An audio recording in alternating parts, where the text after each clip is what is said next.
Welcome to On the Prowl, Florida Panthers Style, Ep.14, with very special guest David Dwork. David, welcome. Thank you for stopping by today. How are you? I'm doing well. Thank you for the invite. It's good to be here. Well, it's great to have you on here. Now, David covers the Panthers for the Hockey News. He's also host of the Hockey Show with Roy Bellamy. He's a member of the Professional Hockey Writers Association and a web journalist for WPLG Local 10 News. You really, it sounds like you wear a lot of hats. Well, you kind of have to if you want to be in this industry, right? Like you take what you can get. But the good thing is it's a job that I love, so none of it is anything that I don't enjoy. But yeah, it keeps me busy. That's great. That's fantastic. So, how did you get involved with hockey? Everything, and end up writing for the Panthers for the Hockey News.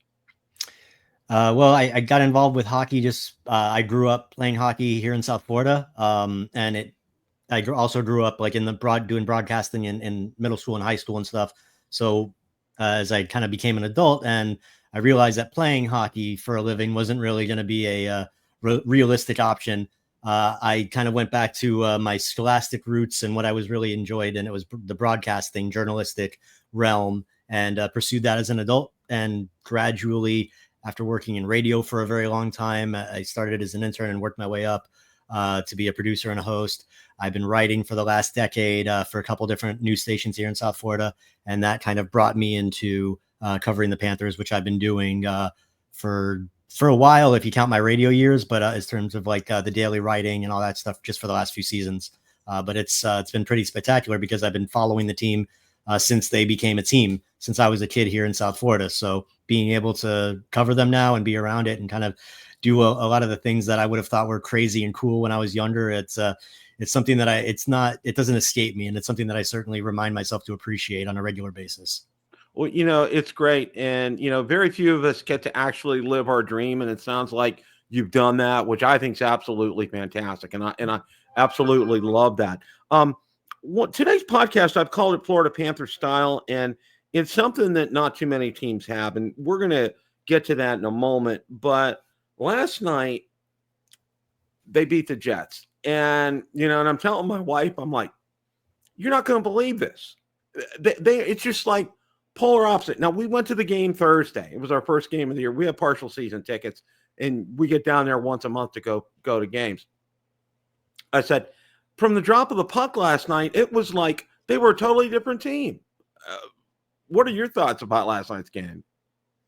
I think it was interesting what Paul Maurice said afterwards, which was that instead of kind of bearing down and diving into the details, that they took a step back. They had their first like real true day off at home on Friday for the first time in a while, and really just kind of hitting the reset button and allowing the players who, as we've learned over the years, the players have a lot of responsibility with this team, just in terms of the way they police themselves. And Paul has them kind of running the bench on their own.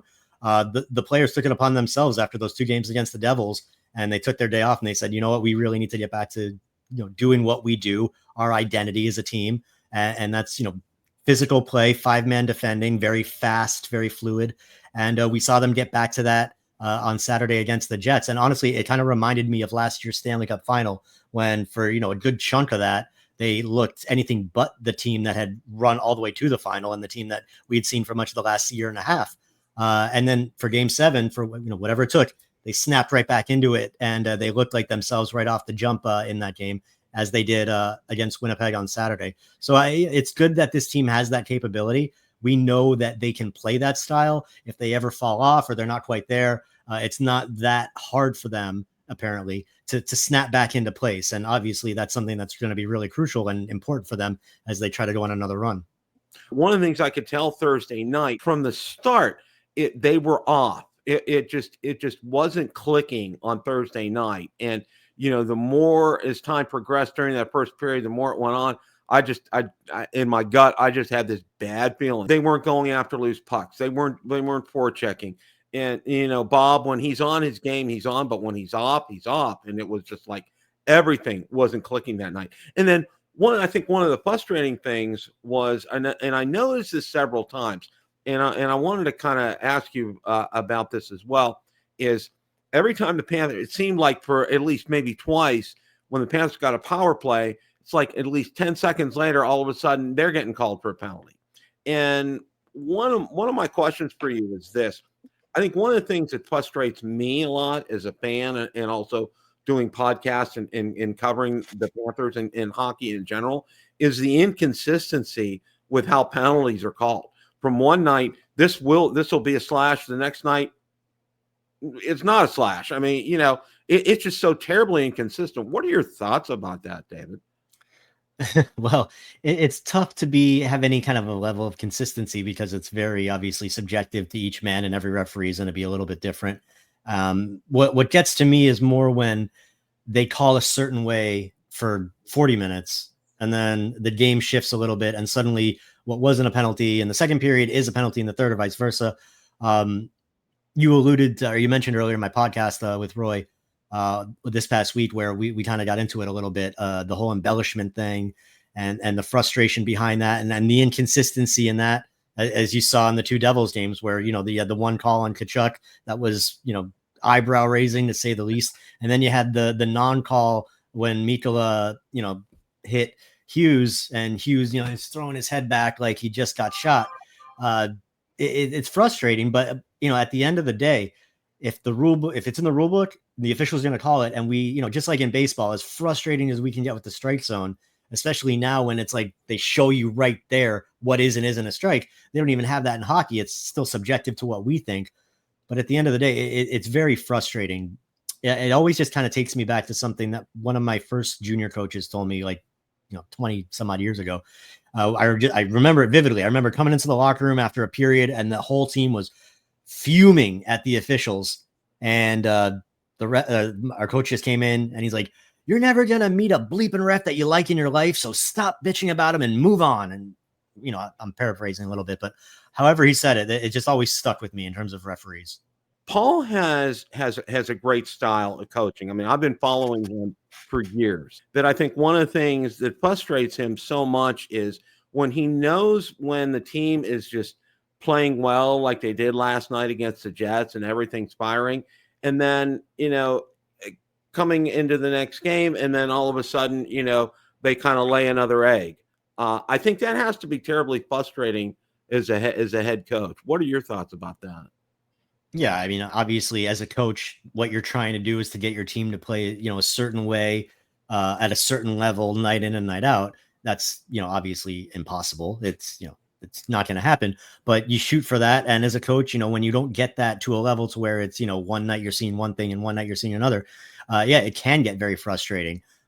Fortunately for Florida, I mean, they are an incredibly consistent team on the whole under Paul Maurice, but B, Paul is just such a evolved head coach where, he's been in the NHL. He's been doing this now for over 30 years, since he started in Hartford in the last year of the Whalers.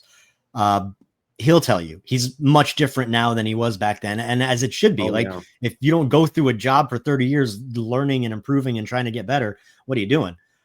So the way that he is now just is such a good players coach, and the way that he understands both the game and his team and the game that he's trying to get his team to play. It couldn't have been a better coach in a better situation here in South Florida. And I always point back to Bill Zito and the job he's done, both in curating the team, but Zito and Matt Caldwell and those guys, and picking Paul Maurice and bringing him in when a lot of people were kind of scratching their heads like, really, that's the guy who just kind of walked out in Winnipeg and he's a little burnt out. That's the guy. Yeah. Look at that. Just like all the other moves that Zito's made, worked out pretty well. Well, I'm going to say this, and I'm a little partial to Bill Zito. One of the first things I found out about Bill Zito, he was born and raised in Pittsburgh, and I'm from Pittsburgh. So I was like, okay, that's real. I thought that was pretty cool. He has is what, and this is what I'm kind of alluding to with this Florida Panthers style. Now, I know when you guys had Doug on the show, and he talked about, consistency and that the players that they have, they're consistent and they give consistent results. And, one of the things that I think is that Bill Zito has done is he's evolved this team and gotten it's a special chemistry, if you will. Because I know, and I've talked to other writers here. I've had Colby on, I've had Alex on, I've had George Richards on. And one of the things I think a lot of them have agreed to is, one of the things is, there is just something special about that locker room. The players really, truly get along with each other. What are your thoughts on that? Because I think something's to be said for, foregoing or eschewing a larger contract for having chemistry with a team like the Panthers have. What are your thoughts on that? It's incredibly unique and special. And I can just say that to the longtime Panthers fans, you've earned and deserve this for what this team has put the fan base through for at least the first 25 years. But it's really special. And I try not to wax poetic too much on it because you want to kind of keep the professional face and all that. But it's incredible. And it's something that whatever sport you're watching, it's something that you strive for. It's a locker room that throughout the league is reputation now as being one of the best, tight knit. The guys love each other. New people are welcomed. But again, it kind of gets into Bill Zito bringing in the right kind of guys, no egos, people who are happy to put the work in to get the victories in the name of success. It's really cool. And like when I think about like what's another example of something like this happening, and it's a South Florida connection, but I'm open to learning about others. But look what the Miami Heat did when LeBron and Wade and Bosh were here. All three of them took less money so that they could build around them when they could have and would have gotten more elsewhere. And what did they do? They went to 4 consecutive championship series and they won 2 of them. So I think it's pretty cool what the Panthers are doing. And I know that people are, but no state tax in Florida, yada, yada. That's not new in 2020. That's been around as long as the team has been around. So, it's not like suddenly people are realizing that's an advantage. No, they've made this team a destination to where it's a perk of coming to Florida. Oh yeah. And I get that as well. But I think if you're not appreciating this for how cool and special and unique it is, what the team has been built, how good they are, how well they get along, and how sustainable it certainly appears to be, you're doing yourself a disservice because it's really special what's happened down here and what's happening in South Florida. And I just go back to what I said originally. It's something that the longtime fan base deserves, and they've waited a long time for it. You're so right, David. I mean, it's because I remember one of the first games I took my older son to was back in 1996 when the Penguins played the Panthers in the playoffs. And it was in Pittsburgh. And I was taking him, and I was scratching my head.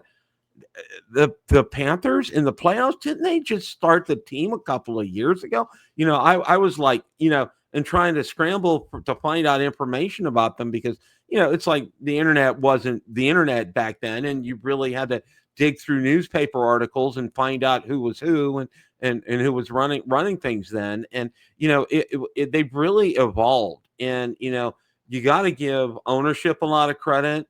First of all, for getting somebody like Bill Zito in, which is, he's unique in and of himself because, starting out as an agent, and I really didn't know Bill Zito's background until a couple of years ago. And it really amazed me how much he relates to the players, to the coaches. And he's just in this zone right here, and how he's not afraid to make bold moves. Okay. And, the boldest move, that I think he's ever made is getting Matthew Tkachuk here. I mean, that was just, everybody says, you're giving up. You got to be kidding me. Okay. It's like, it was off their tongues and it couldn't get off there fast enough. Why are you doing this? And then, it's like hindsight's 2020 with something like that. And one of the questions that I have for you right now is, lately, and I've watched through the past several games, it just seems Matthew Tkachuk's just been off for some reason and not on his game. What are your thoughts about that? I think with Matthew Tkachuk, if you're not hearing his name a lot, then it's just kind of assumed that he's not on his usual game, right? When I'm looking at Matthew Tkachuk, I'm looking at how his line is performing. And that line has been a little bit like peaks and valleys in the way that they've been scoring, whether it's been Verhage and Bennett on that line. I know they had Boquist on there briefly last week. They're scoring, but they're also getting scored on. And I think that's kind of where with Matthew Tkachuk, And I don't know. I was going to talk about his defensive play, but really, it's not. That line has been put in some funky situations over when I'm thinking it's kind of replaying the goals in my head. It's not necessarily that they're getting bogged down or that they're getting beat off the rush or anything like that. So with Matthew Tkachuk, I don't know. I don't think he's playing that bad. I haven't noticed anything that said, "Oh, Chucky's struggling."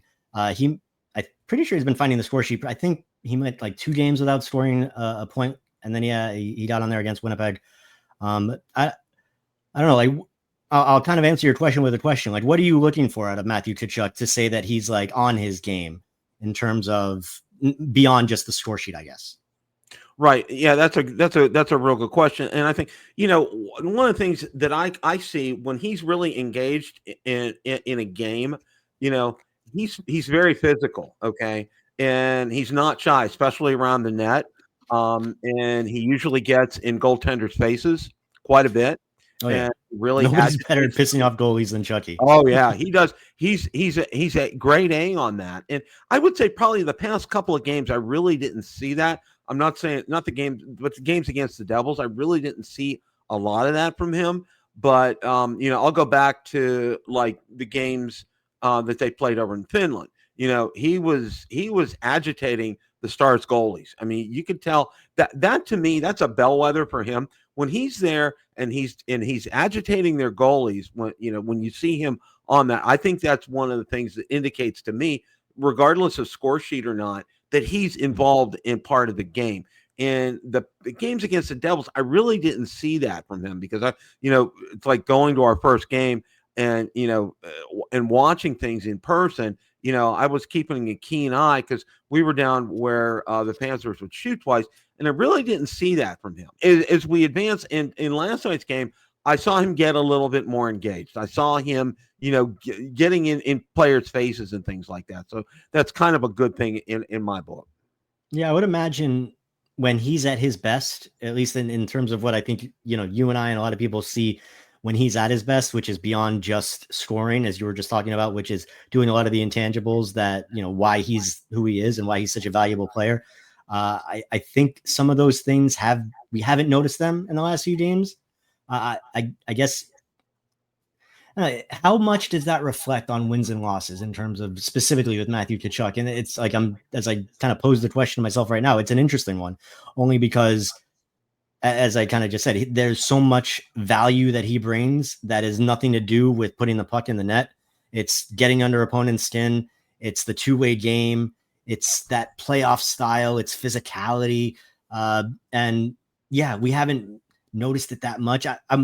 I can't say this for sure. So I've been kind of holding back over the last minute or two. Like, I think, and I don't know this, but I think there's been a bug going through the team just over the last week or so. Like, I've kind of felt like a couple of guys sounded like they were under the weather. I don't know. And I don't like to ask or poke around or, when it comes to injuries and illnesses and stuff like that, because it's such a flaky topic. But just, it wouldn't surprise me, I guess is the point I was trying to make, if it turns out that he may have been battling something just because of maybe him playing at a not quite 100 point, what he normally is. So, and I'm totally speculating right now, but that could be a reason why, because it would be one thing that I guess would make sense. Okay. Yeah. And that's entirely possible. Paul has said so often, he says, he looks at a season as a marathon and not a sprint. And of course, there's going to be a lot of ebbs and flows. You're going to have games like you did against the Devils, and then you're going to rebound. And, that kind of, that kind of thing is expected through the course of a year. And it's a long year. Spencer Knight, and I know a lot of people, it's like a lot of people, you either love him or you don't love him. And what are your thoughts on Spencer Knight and his role with the Panthers? Oh, I'm excited to see him back kind of on the track and on the path that he was on, a couple of years ago. He's a great young goaltender. He seems to have a good head on his shoulders right now. He's having fun, smiling a lot, enjoying himself. Now it's just going to be in terms of, is his play on the ice going to catch up? And for the most part this season, he's looked pretty good. I mean, neither he or Bob looked particularly great last week against the Devils. But with Spencer Knight, I think kind of as what you just said in terms of Paul Maurice and his viewpoint on the season, I think with Spencer Knight, considering this is his first year back in the NHL after not being in the league basically at all last year, unless you count like when he came up and he was practicing with them at the end of the playoffs. but in terms of playing in the NHL regularly, not since February of 23 when he left the team and joined the player assistance program. So I think I'm more looking at the larger sample size with Spencer. So far, I think, passing with flying colors. He's looked fine on the ice. He's been everything off the ice has been good for him. So as long as he can continue on that path, we're all good. I think he needs to continue to get better. I think where he's at right now, he's not ready to be that next guy, that heir apparent, whatever you want to call it. Certainly the skill is there. The ceiling is very high with him. His athleticism is kind of off the charts. He's got a very compact, simplistic style, which I think will be very beneficial over the course of a long career because you can build off of that instead of trying to rein it in. But right now, where he's at, I think he's where he should be. We just need to continue seeing a steady, consistent process, just if you want him to continue to progress like that. But I think I wasn't sure what to expect heading into the season. I was excited based on how he finished with Charlotte last year, but that was a while ago, right? That's like 6, 7, 8 months ago now we're talking about. So to see him get back into kind of a groove here in the NHL, it's good. What I'd really like to see is for him to read off some really solid starts. I get that that's difficult for a goaltender in his position because he's playing so sporadically, not in the greatest positions. I thought playing him against the Devils was good because it wasn't on the second night of a back-to-back. It wasn't on the road. The team was rested. Unfortunately, nobody looked good that night. But I think that was kind of a sign that Paul Maurice, more so Rob Tallis, are trying to get him into more situations, unlike like last year with Anthony Stolarz, where Stoley just excelled no matter what you threw at him, no matter what the situation was, what night, where they were, didn't matter. With Spencer, I think being a little bit more thoughtful in that regard is good on both for him and for the team. I think that the Devils game was a clue to that. But again, I just want to see him kind of continue on that process and that path, and that'll keep me excited. Yeah, and I agree with you, David. And one of the things I noticed, the team seems to amp up their defense when he's in net. And I think it's great for them to do that because I think that helps boost his confidence. And I see slowly but surely, I think he's evolving to where he needs to be. And I agree with you, he's not there yet, but I think he'll get there. And I think, Paul will be very cognizant, especially because, one of the things with Bobrovsky is, the more he plays, the better he is. I mean, that's just, that's been through, throughout his career. It's really been a hallmark for him. So, I'm really, really excited and hopeful for Spencer, and I want to see him continue to progress like he's getting progress like he has been. One of the things that was real interesting was, somebody asked me what I thought of the game Thursday night because it was our first game that we went to, and I told him, I said, well, there was a great fight. It was right in front of us, and then when the final horn sounded in the third period because the game was over. And I get a lot of opinions, and I've talked to a lot of the writers like yourself, and asked them about fighting because, for example, I think last night Aaron Ekblad got into a fight. And it's like, and I remember Goldie was saying something like, you don't want to see this. Or I know it was Goldie or Randy. You don't want to see somebody like that get into a fight because you don't want them to get hurt. What's your opinion of fighting in the NHL? Is that something that should stay, or should it be more regulated? Or what are your thoughts about that? I'm good with fighting in the NHL. I think it's one of the things that makes hockey the unique sport that it is. It's not like you see a situation where guys are getting hurt or there's something's happening that's diminishing the game, whether it's from a team or from a player standpoint or anything like that.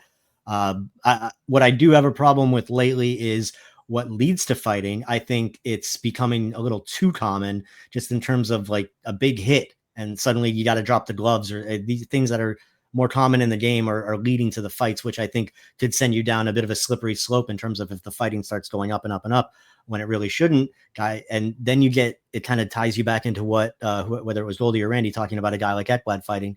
You don't want your key players to be fighting, A, because God forbid they do get hurt, and B, because then you're forfeiting 5 minutes of their time. A guy like Ekblad, he's playing, 22, 23 minutes a night, whatever it is. So that's a big chunk to be without him. That's why you don't really see, go back to the playoffs last year when Tkachuk and Pasternak fought, and everybody loved it, but both coaches were like, at that point the game's over, but you don't want to see your star players do that. So I get it. But at the end of the day, fighting is just part of the game. And every so often, when a guy gets pissed, they know it's an option. I don't think we're going to be seeing like Sasha Barkov dropping the gloves anytime soon or anything like that. Yeah. But when it happened with Ekblad, I was surprised to learn, as I looked it up, that was his 11th fight in the league. And granted, he's been in the league for a decade now, but you don't think of Ekblad as a guy who's fighting that often.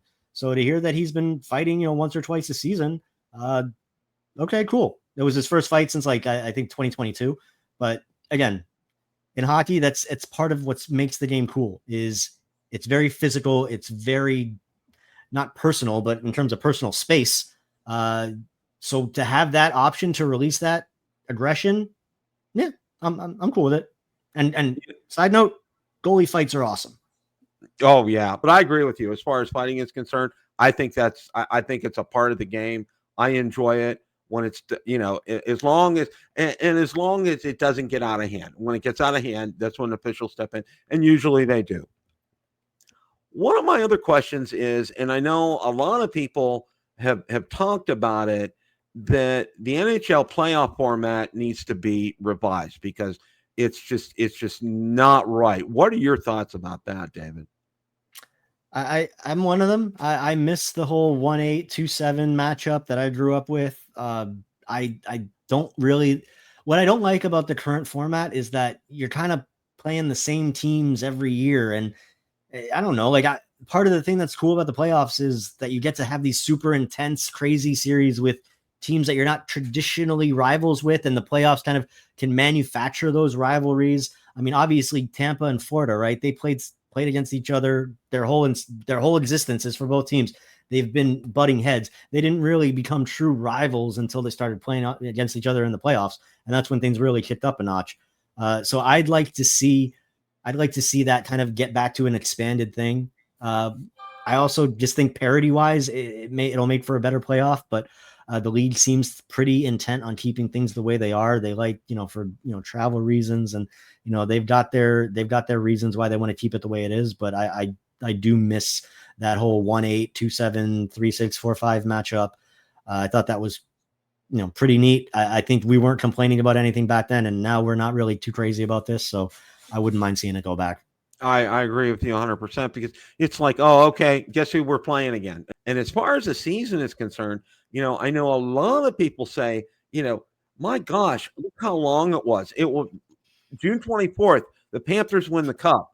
And, and I'm like, June 24th. I mean, it's like, seriously? It's like you sneeze and then the season's going to start again. What do you think about shortening the NHL schedule or starting the season sooner or something along those lines so it doesn't end like in the last week of June?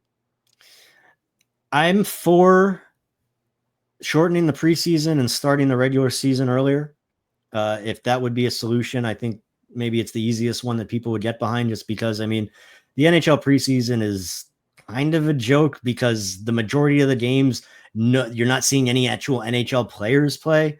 And it's a cool opportunity for the guys that do get to play. And I understand that, because that's, I was trying to be one of those fringe guys trying to get up in a league that they didn't necessarily belong in or whatever. But I agree that June 24th was really late. It wasn't fun finishing the final and then turning around for the draft like 2 days later, literally. Like it was nuts.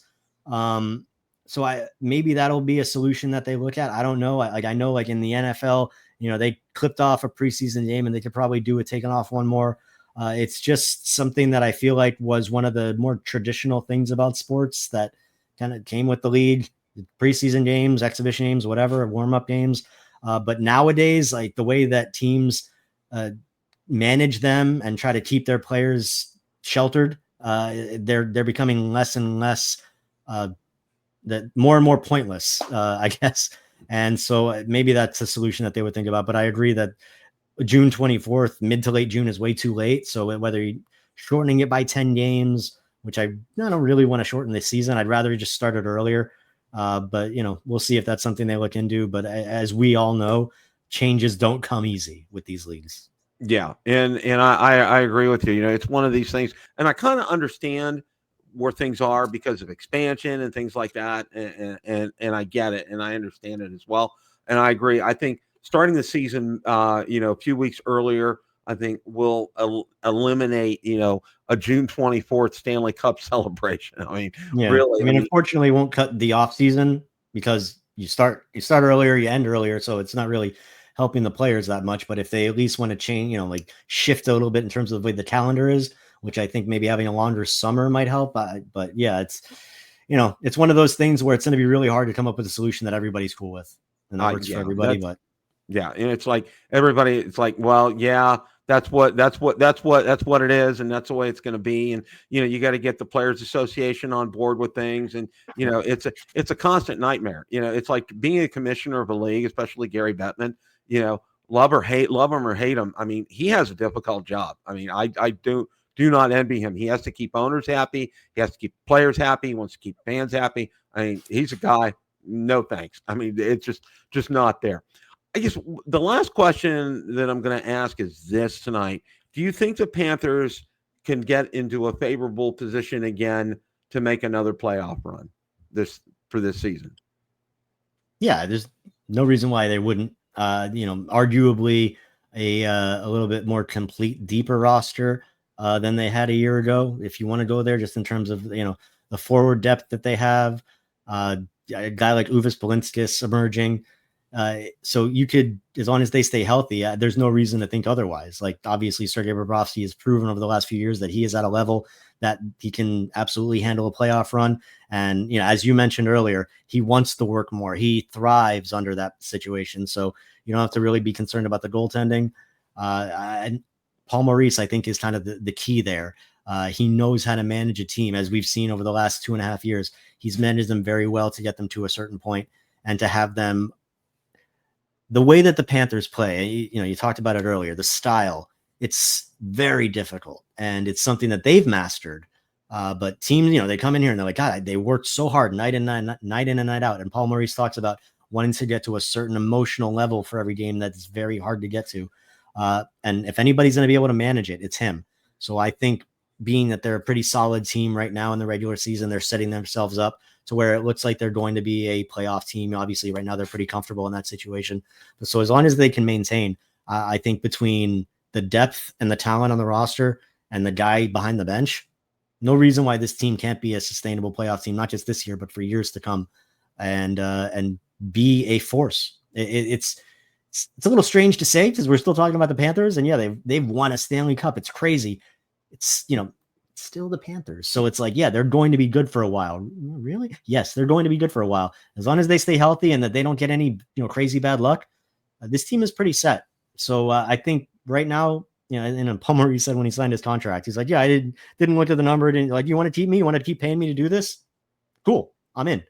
So it's just a great situation all around. And, at the end of the day, pat Paul Maurice on the back, you go up a tier, you pat Bill Zito and Matt Caldwell and all the way up to Vinny Viola and Doug Sifu. They've invested in this team and it's just paying off, and it's been a beautiful thing to see. Oh, and I could not agree more. And, we as followers of the Panthers and fans of the Panthers are excited for what the future holds. Cause I know, it's not like this for every NHL team. And, I think we really have something special with these guys. And David, I want to thank you for not only for attending the podcast, but also for the great work you do, not only for the Hockey News, but your podcast. You guys do a great job. You really knock it out of the park there. Keep up the great work with that. Everyone, thank you so much for watching and listening today. And as always, remember, it's a great day for Florida Panthers hockey. Time to hunt.